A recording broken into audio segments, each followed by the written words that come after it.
नमस्कार दोस्तों, स्वागत है एक बार फिर से आपका मेरे यूट्यूब चैनल विदाउट म्यूजिक मंत्रा में। आज के इस वीडियो में शुक्र महादशा से संबंधित ऑलरेडी हमने फर्स्ट टू थर्ड और तीसरे से छठे घर तक हमने कंप्लीट कर लिया था कि यदि कोई भी आपका लग्न है और शुक्र यदि आपके इन हाउसेस में बैठे हुए हैं तो किस प्रकार का प्रभाव देंगे। देखिए, सबसे पहली बात कि शुक्र को यहाँ खाली जो एक फल है, जो रिजल्ट आप एक्सपेक्ट कर सकते हैं वो खाली शुक्र के बेसिस पर है। तो इसको पूरी कुंडली के साथ, क्योंकि देखिए डिफरेंट हो सकता है रिजल्ट, क्योंकि बाकी ग्रहों की स्थिति का डिफरेंट रहता है। हर किसी की जो एक स्पेसिफिक जो एक पर्सनलाइज्ड चार्ट होता है उसमें जो स्थिति होती है ग्रहों की वो डिफरेंट, या उसमें एक डिफरेंस क्रिएट होता है लाइफ के जितने भी सिनेरियोज हमारे सामने आते हैं। तो यहाँ पे शुक्र के बारे में हमने छठे घर तक बात कर ली थी। आज बात करेंगे अगले हाउसेस की। और शुक्र देखिए, आपको पता है कि सौम्य प्लैनेट हैं, साधारणतः अच्छा ही प्रभाव देते हैं, लेकिन हर ग्रह के साथ चाहे राहु तक भी हों, केतु भी हों, तब भी कहीं ना कहीं उनका प्लस और माइनस यानी कि नकारात्मकता और सकारात्मकता जुड़ी हुई होती है। आप किसी भी ग्रह को ये नहीं बोल सकते वो सही है कि उसका जो एक एक्सपीरियंस, उसका जीवन में आने के पश्चात जो एक व्यक्ति का एक्सपीरियंस रहता है वो पॉजिटिव या नेगेटिव हो सकता है, लेकिन कोई पर्सनलाइज, कोई किसी के साथ कोई एक व्यक्तिगत दुश्मनी को कोई ग्रह निभाता नहीं है। खाली जो आपके जो कर्म होते हैं, जो आपके कार्मिक अकाउंट्स होते हैं, उनको कहीं ना कहीं रिफ्लेक्ट करता है आपकी कुंडली में, आपके चार्ट में ग्रहों की जो स्थिति होती है वो प्रभावित करती हैं। जो भी जीवन में, चाहे नौकरी, व्यवसाय, आपके पारिवारिक संबंधों की बात करें, उससे संबंधित जो भी सिचुएशंस होती हैं उनको ये ग्रह प्रेजेंट करते हैं। तो आज के इस वीडियो में शुक्र देव के अन्य भावों में जो फल रहते हैं, क्या फलादेश रहता है, उसके बारे में बात होगी। लेकिन उससे पहले एक छोटी सी रिक्वेस्ट कि यदि फर्स्ट टाइम आप हमारे इस चैनल पर आए हैं तो चैनल को सब्सक्राइब करना ना भूलें। और स्पेशली केतु महादशा में जो व्यक्ति हैं और शुक्र की महादशा का बेसब्री से इंतजार कर रहे हैं, तो निश्चित तौर पर हर व्यक्ति के आप जानते हैं कि 1 से लेकर 12 भावों में किसी न किसी भाव में जो हैं वो आपके शुक्र देव विराजित होंगे। तो किस प्रकार के फलों की आप एक अपेक्षा रख सकते हैं, और इसके अलावा जो रिजल्ट्स हैं उनको कहीं ना कहीं कम करने के लिए किन सावधानियों को आपको ध्यान में रखना है जिससे आपके जीवन को वो नकारात्मक रूप से ज़्यादा प्रभावित ना कर सकें। तो चलिए शुरू करते हैं आज का वीडियो। तो आज की इस वीडियो में बात करते हैं कि यदि शुक्रदेव जो हैं वो आपके 7th हाउस में है कुंडली में। देखिए, एंटी क्लॉकवाइज ये फर्स्ट हाउस होता है, यहाँ से यदि आप गिनते हैं तो यदि आपके इस हाउस में यानी कि आपके 7th हाउस में शुक्रदेव हैं तो किस प्रकार का आपको प्रभाव मिलेगा। तो देखिए, यदि आपके 7th हाउस में हैं तो पहली बात यह है कि 7th हाउस में होने के कारण जो उनकी जो शुक्र की आप जानते हैं कि 7वीं दृष्टि होती है तो लगन पर पड़ेगी। लगन से हम देखिए पूरा का पूरा वैसे तो शरीर देखते हैं, तो पूरा का पूरा शरीर यानी कि पर्सनैलिटी पे विशेष प्रभाव पड़ेगा। और 7वां घर बहुत ही महत्वपूर्ण है, तो जो पर्सनैलिटी है, जो प्रभाव होगा दृष्टिवत यदि कहा जाए तो बहुत प्लीजिंग पर्सनैलिटी होगी, अट्रैक्टिव पर्सनैलिटी होगी। और वैसे भी देखिए 7वां घर बहुत ही महत्वपूर्ण होता है। ऐसा क्यों माना जाता है? क्योंकि देखिए भावात भावों के सिद्धांत पर ये चौथे से चौथा है और 10वें से 10वां है। तो एक जो आपकी जैसे शुक्रदेव यदि आपके 7th हाउस में विराजित होते हैं तो केंद्र भाव में विराजित होकर जो अन्य जो बाकी के आपके जो 4th हाउस और 10वां भाव का मैंने आपको जो बताया है, तो वहाँ से ये भावात भावों के सिद्धांत पर बहुत स्ट्रॉन्ग प्लेसमेंट हो जाता है इसका।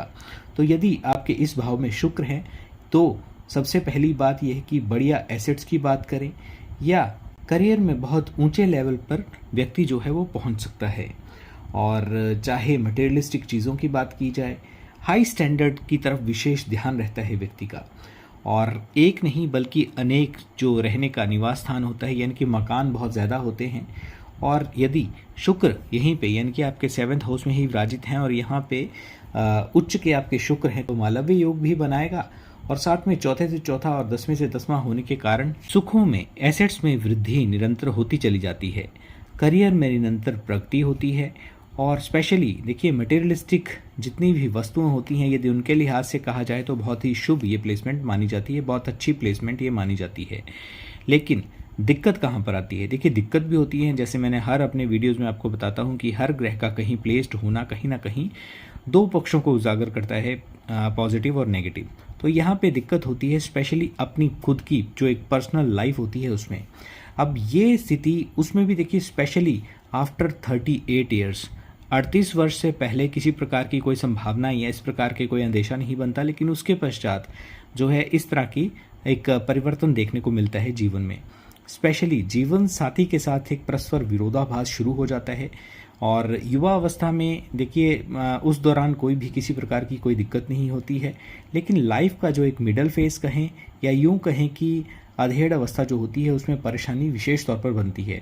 और ये जो डिफरेंस क्रिएट होते हैं ये क्यों होते हैं, इसके मुख्य कारण जो है उन पर आपको विशेष तौर पर ध्यान रखना है।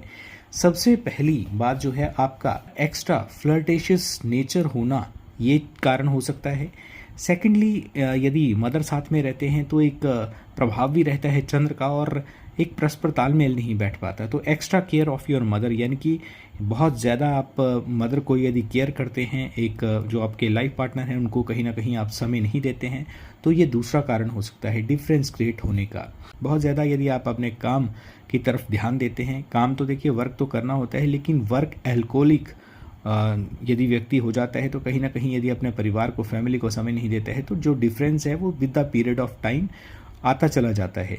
हर चीज़ को, हर सिचुएशन को यदि आप ढंग के साथ तोलते हैं तब भी इस प्रकार का डिफरेंस व्यक्ति के जीवन में स्पेशली 38 वर्ष के पश्चात देखने को मिलता है। और लास्ट जो है वो पांचवा कारण जो बनता है कि कहीं ना कहीं यदि व्यक्ति का एक नेचर पहले से ही थोड़ा सा रूड हो और ऊपर से डोमिनेटिंग नेचर यदि एक बढ़ जाती है, तब भी इस प्रकार की परिस्थितियों का सामना करना पड़ता है। तो ये मुख्य कारण रहते हैं। लेकिन इसी हाउस में यदि आपके जो शुक्र हैं वो पीड़ित हैं या पाप ग्रहों के प्रभाव में है, अशुभ प्रभाव उन पर पड़ रहा है, दृष्टिवत जो संयोग हो रहा है, तो जितने भी आपको पॉजिटिव साइन जो एक से अधिक स्वयं के मकान होना या करियर में उच्च संभावनाएं जो बनती हैं, उसका फिर वो विपरीत चला जाता है। यानी कि जो इम्पैक्ट्स रहेंगे वो उल्टा विपरीत, या फिर शुक्र जो है उतना आपको फल नहीं दे पाएंगे। इस प्रकार का प्रभाव मिलता है यदि आपके शुक्र 7th हाउस में हैं लेकिन पीड़ित हैं। उतना कर नहीं पाएगा चाह कर भी शुक्र जितना वो आपको देना चाहते हैं। तो इस प्रकार का प्रभाव जो है 7th हाउस में स्पेशली शुक्र के होने के कारण मिलता है। अब बात करते हैं यदि आपके शुक्रदेव जो हैं वो 8th हाउस में हैं, तो देखिए 8th हाउस जो है वो ससुराल का भी है, स्पेशली डेथ का हाउस, यानी कि मृत्यु का भाव इसे बोला जाता है। अंधकार का ये घर है। जितनी भी स्पेशली जो बीमारियों का, रोग का स्थान भी, हालांकि छठे भाव को भी माना जाता है, लेकिन एक अनडायग्नोज जो डिजीज़ या यूं कहें कि गुप्त रोग स्पेशली जो संभावनाएं बनती हैं वो 8वें घर से ही बनती हैं। तो शुक्र जो आप जानते हैं कि बहुत ही सौम्य और विलासिता से परिपूर्ण फ्लैशी प्लैनेट जिसे बोला जाता है, उनका 8th हाउस में कोई काम नहीं है। यहाँ पर वही संभावनाएं बन जाती हैं कि आपके घर के जो एक मालिक हैं या आपके लिए बहुत एक शुभ ग्रह हैं, लेकिन उनको स्थान जो दे दिया वो बिल्कुल आपने जो अपने घर के बैकयार्ड में दे दिया, यानी कि उनको पता ही नहीं है कि घर में किसकी एंट्रेंस हो रही है, या उनको एक चौकीदार का काम दे दिया जिस स्थान पर वो ग्रह उतना कंफर्टेबल नहीं है। तो यहाँ पे शुक्र जो हैं कंफर्टेबल नहीं रहते हैं, और किसी और भाव में यदि होते तो जो सिचुएशंस हैं, जो एक रिजल्ट्स या आउटकम्स होती हैं वो डिफरेंट रहती हैं। यहाँ शुक्र जो है वो अच्छा फील नहीं करते, क्योंकि देखिए डेथ का ये घर है, डिजीज़ का ये घर है। यहाँ पर शुक्र अपने आप को कंफर्टेबल महसूस नहीं करते। हर पक्ष के, जैसे मैंने पहले बताया कि 2 पहलू होते हैं। यदि अच्छे की बात करें, क्योंकि अच्छा भी कुछ ना कुछ छुपा होता है, यदि कहीं ना कहीं उसका एक नेगेटिव इम्पैक्ट है तो पॉजिटिव भी वहीं से ही निकलता है। तो जो इसके पॉजिटिव साइन की यदि बात करें, यदि यहाँ पे यानी कि 8th हाउस में आपके शुक्रदेव विराजित हैं, तो यहाँ पे स्पेशली पैतृक संपदा जो इनहेरिटेंस प्रॉपर्टी होती है वो बहुत अच्छी मात्रा में आपको प्राप्त होती है। ऐसा हो सकता है कि आप अपने चाहे ससुराल की बात करें या स्वयं का जो घर है उसमें आप स्वयं अकेले जातक हो जिनको वो प्रॉपर्टी का सुख प्राप्त हो सकता है। ससुराल का भी ये घर होता है, तो ससुराल के लिहाज से यदि बोला जाए तो कुछ हद तक ही अच्छा है। ससुराल काफ़ी अपना जो भी आपका लाइफस्टाइल या जो आपका स्टेटस है उससे कहीं ना कहीं धनवान रिच फैमिली से आपका संबंध बनता है। आपके जो पार्टनर होते हैं, यदि आप महिला हैं तो आपके हस्बैंड, यदि पुरुष हैं तो आपकी वाइफ अच्छे फाइनेंशियल बैकग्राउंड से हो सकती हैं, अच्छी शिक्षा को लिए हुए, और जीवन के शुरुआती दिनों से लेकर यानी कि बचपन से ही उन्होंने एक धनाढ्य परिवार देखा होता है। इस तरह के आपको पार्टनर प्राप्त होते हैं। इस लिहाज से शुक्र जो हैं अच्छे हैं। लेकिन अष्टमी शुक्र किन चीज़ों में तल्लीन या यूं कहें कि आपका ध्यान जातक का बढ़ा देता है।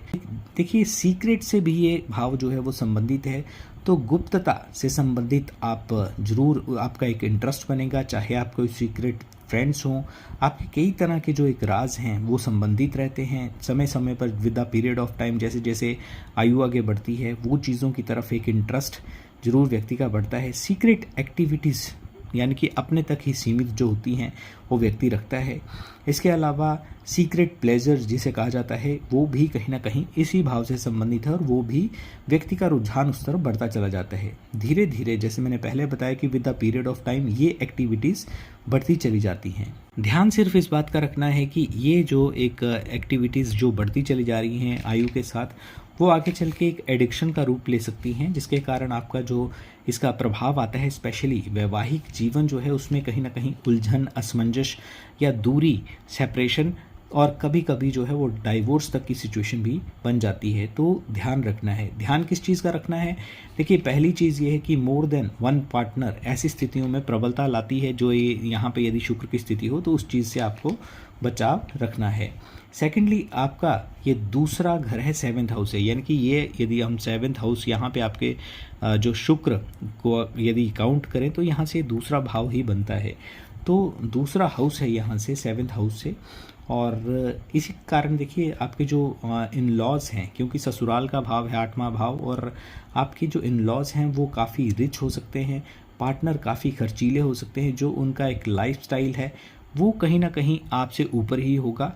और इसको कहीं ना कहीं मैच करने के कारण कि आप जो भी सुख संपन्नता अपने पार्टनर को दे सके, तो उसके कारण कई बार व्यक्ति गलत कार्य पर भी अग्रसर हो जाता है। हिडन एक्टिविटीज़ का ये घर है, और हिडन एक्टिविटीज़ में ही एक प्रयासरत रहता है, या उसमें एक संलग्न होने की आदत व्यक्ति की बढ़ती चली जाती है कि चाहे किसी भी तरीके से जो ज़रूरतें हैं अपने पार्टनर की वो पूरी की जा सके।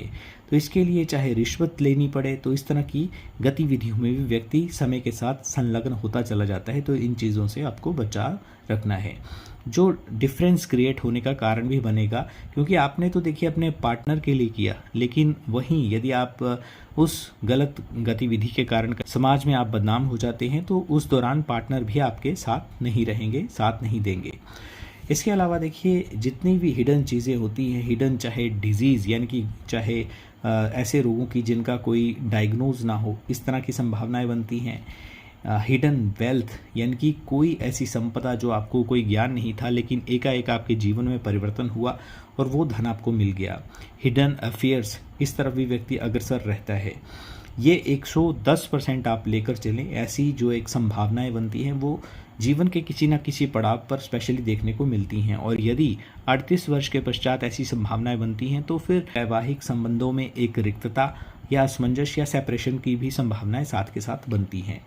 और इसके अलावा देखिए यदि शुभता की बात की जाए तो शुभता उतनी ज़्यादा नहीं मिलती, लेकिन ये जरूर है कि शुक्र यदि आपके यहाँ पर उच्च के हैं 8th हाउस में और अच्छे या तो अपनी राशि में हैं, तो उस दौरान आपको काफ़ी पैतृक संपदा मिल सकती है जिसकी आपने संभावना शायद ना रखी हो। एस्ट्रोलॉजी या गुप्त विद्याएं जो होती हैं उनकी तरफ आपका ध्यान अग्रसर हो सकता है। अकल्ट साइंस जितनी भी होती है उसकी तरफ एक रुझान आपका बढ़ सकता है। लेकिन वहीं शुक्र यदि पीड़ित हैं, वीक हैं, तो आपको धन का लॉस होता है। आप ये सोच के कि यहाँ पे 100 रुपये लगाऊंगा तो वहाँ पे आपको ज़्यादा फ़ायदा होगा, तो जो धन लगाया होता है वो भी कहीं ना कहीं हाथ से निकलता हुआ दिखता है। रोगों में स्पेशली किडनी की समस्या, मोटापे की समस्या या नाभि स्थल के जो नीचे के रोग होते हैं उनका सामना करना पड़ता है, उसकी संभावना बनती है। डायबिटीज़ की समस्या भी इस दौरान हो सकती है और ये समस्याएं व्यक्ति को झेलनी पड़ती हैं। वहीं अगेन यदि शुक्र यहाँ पे उच्च के हैं तो जो भी बुरी स्थितियाँ चाहे रोगों से संबंधित हो वो थोड़ी सी उसका देखिए झेलना तो फिर भी पड़ेगा, लेकिन उसका जो एक प्रभाव है वो कम होगा, तो स्थितियाँ कुछ अच्छी बन सकती हैं। अब बात करते हैं कि यदि आपके शुक्र जो है आपके भाग्य भाव में यानी कि आपके 9th हाउस में है तो किस प्रकार का प्रभाव देखने को मिलेगा।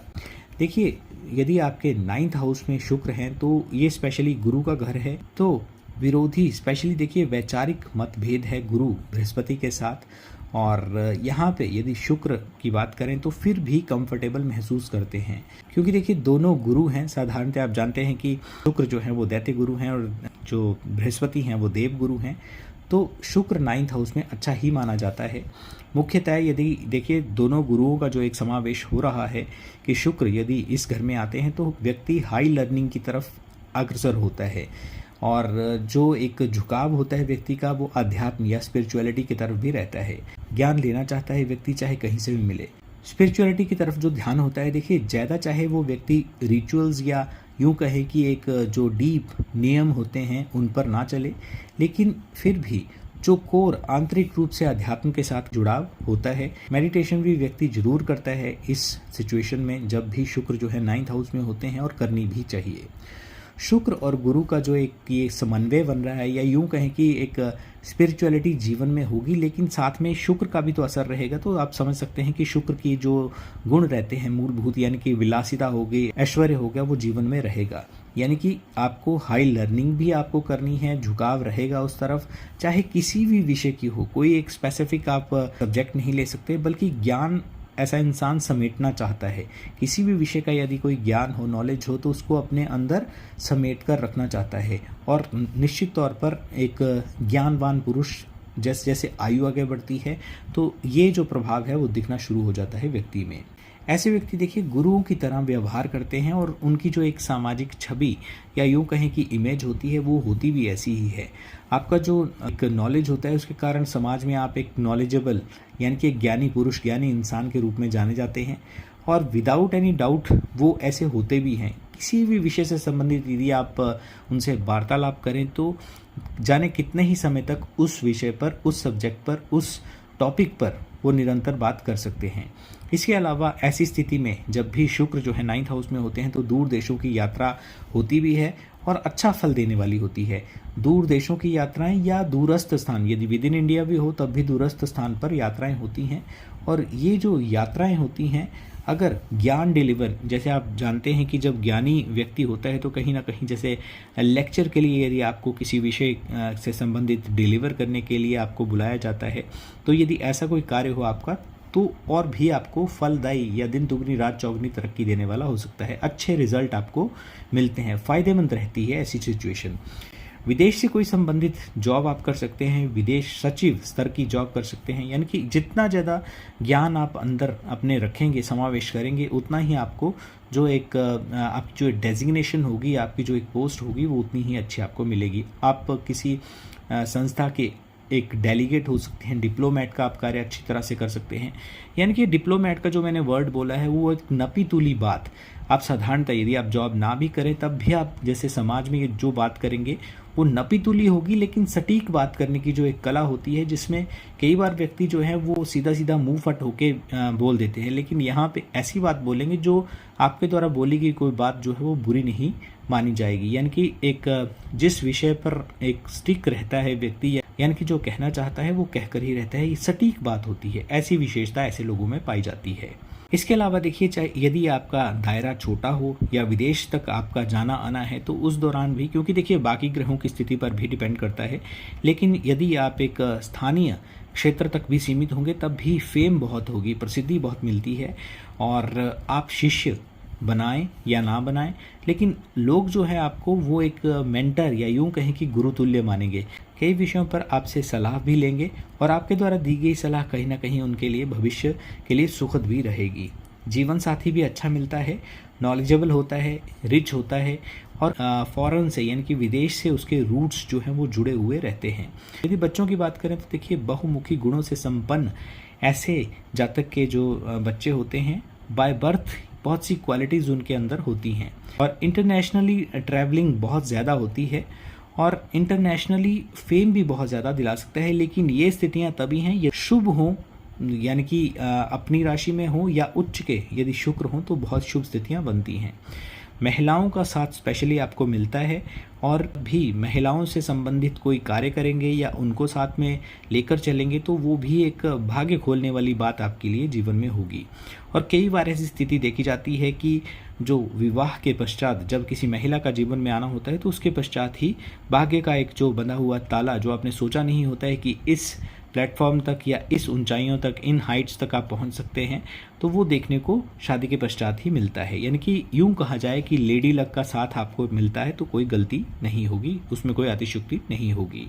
इसके अलावा जब शुक्र ग्रह का ये प्रभाव जब जीवन में पूर्ण रूप से आ जाता है तो धन की बहुतायत आमदनी आपको होती है। और जब शुक्र से संबंधित प्रदत्त जो धन होता है आपके पास बहुतायत हो जाता है, यानी कि काफ़ी मात्रा में जब धन आपके पास आ जाता है तो गुरु से संबंधित जो गुण हैं वो भी उजागर होने लगते हैं। बोलने का मतलब है कि गुरु प्रदत्त दया का भाव, चैरिटी, वो पहले भी होता है लेकिन वो उस दौरान और भी बढ़ जाता है। तो इसके पश्चात जो है चैरिटी करना आप शुरू कर देते हैं और उससे भी आपको सुख की भी प्राप्ति होती है। अध्यात्म का जो एक रुझान है उसकी तरफ भी आप आगे बढ़ते चले जाते हैं और संभावनाएं ऐसी भी बनती हैं कि किसी एनजीओ या एक सामाजिक संस्था के साथ जुड़कर आप समाज के लोक कल्याण के लिए कार्य भी कर सकते हैं। इस प्रकार की संभावनाएं यहाँ पे बनती हैं। तो दोस्तों ये था आज के इस वीडियो में शुक्र की यदि 7th, 8th और 9th हाउस में होते हैं तो किस प्रकार के प्रभाव देखने को मिलते हैं। आई होप कि आपको वीडियो अच्छा लगा होगा। चैनल को सब्सक्राइब ज़रूर करें और वीडियो को फैमिली और फ्रेंड्स के साथ शेयर भी ज़रूर करें। एक छोटी सी रिक्वेस्ट कि गर्मियाँ अपने चरम पर हैं, जीव सेवा ज़रूर करें, चाहे इंसान हो, मानव मात्र हो या जीव हो, पशु पक्षी हो, उनके लिए दाने और पानी की व्यवस्था ज़रूर करें। यदि आप शुभ कार्यों की तरफ अग्रसर रहते हैं तो निश्चित तौर पर सभी ग्रहों का आपको एक जो ब्लेसिंग होती है, आशीर्वाद होता है, जीवन में आपके जो भी अटके हुए कार्य हैं उनको पूर्ण करने में एक सुखद भूमिका निभाएगा। आज के वीडियो में बस इतना ही। वीडियो देखने के लिए एक बार फिर से आपका बहुत बहुत आभार, बहुत बहुत धन्यवाद।